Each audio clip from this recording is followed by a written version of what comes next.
Our homes are in the Chor, the temporary landmass floating on the mighty Brahmaputra and its tributaries in Assam. An estimated 3 million people are living in the Chors in an area extended over 3,600 square kilometers.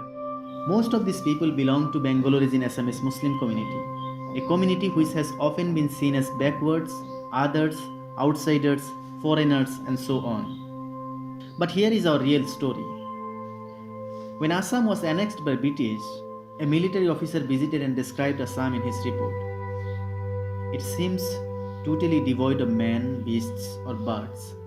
A death-like stillness everywhere prevailed. This sparsely populated but rich in natural resources and large tracts of empty but fertile land soon motivated the colonial administrators to bring large number of people from other parts of British India to work in Assam. Our forefathers, the most skilled agriculturists, were brought to Assam from Bengal province of British India and were settled in riverbank and river islands. With the magic touch of their agricultural skills and hard labor, soon they turned the sandwards into green agricultural fields. Our forefathers also taught us to learn and respect local language and culture to assimilate with greater Assamese society as envisaged by Srimanto Hankordev. However, the politics of hate and exclusion in the post-colonial Assam has been keeping us on the margin. The successive governments both in the state and the center have remained perpetually indifferent to the question of our land rights, flood control mechanisms, relief, rehabilitation, health, education, livelihoods, and other basic entitlements.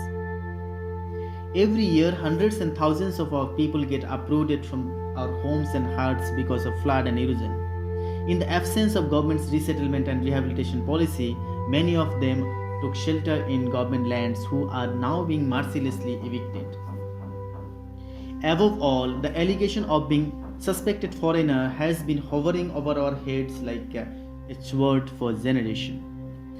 In the NRC exercise, millions of our economically weak and poorly lettered people experience inhuman suffering and mental torture. Especially the women and children were disproportionately targeted.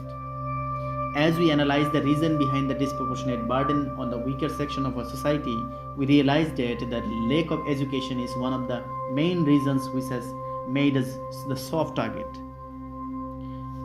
There is hardly any upper primary and secondary schools in the Chor, but the parents are sending their children to the schools in mainland with their meager income. They are doing everything, including skipping their meals to send their children to schools. We have firmly resolved to get our children educated and fight the injustice and secure the future of our next generations. A revolution is unfolding in the Chor, a revolution for education, a revolution for a dignified life. Do your bit and be part of this revolution.